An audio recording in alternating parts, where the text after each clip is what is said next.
All right, so this is the problem on the second page of the worksheet. And what we have here is at the current moment, an object's velocity is 15 centimeters per second.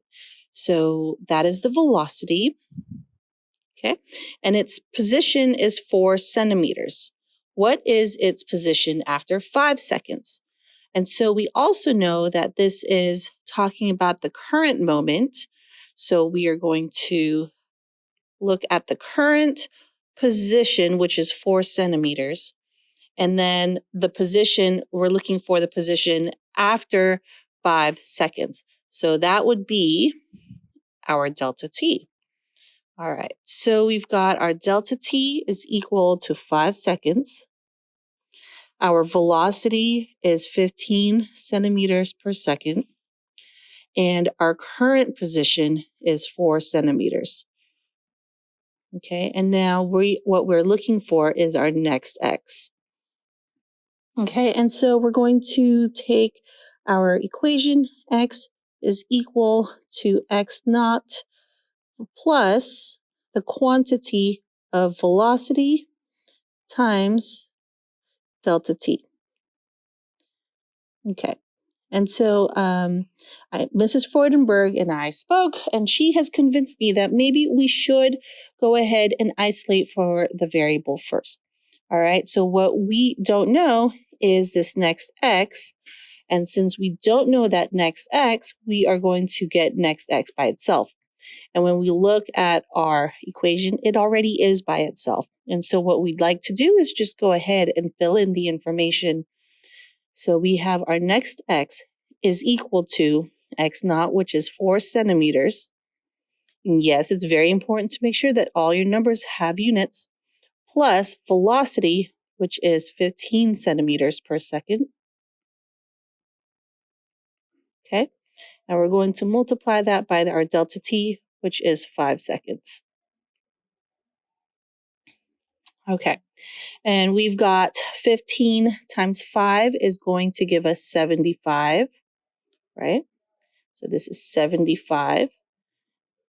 And we have centimeters per second times second, plus our 4 centimeters from our x naught, which is our current position.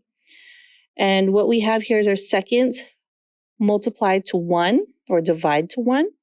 And what we're left with is 75 plus 4, which is going to be our next x, which is equal to 79 centimeters. So our next x is going to be 79 centimeters. When we write that out in our function, Pirate, our function name hasn't changed. It's still next x. Our input is 4 centimeters because that's where our x naught goes.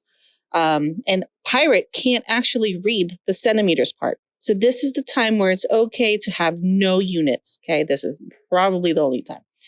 All right, and then our expected output is going to be whatever. So our expected output is going to be what we just solved here.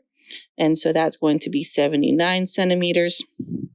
And then it's because, right, from our previous page, our current x plus velocity times delta t, this is our function definition. So we're going to maintain that current x plus velocity times delta t. So we've got 4 plus the quantity of velocity times delta t. So we've got velocity times delta t. And we're going to replace that with our actual values. And velocity is 15. Oh my goodness, I'm just erasing everything. So we've got 15 times our delta t of 5. Okay, and that's how you would do that problem.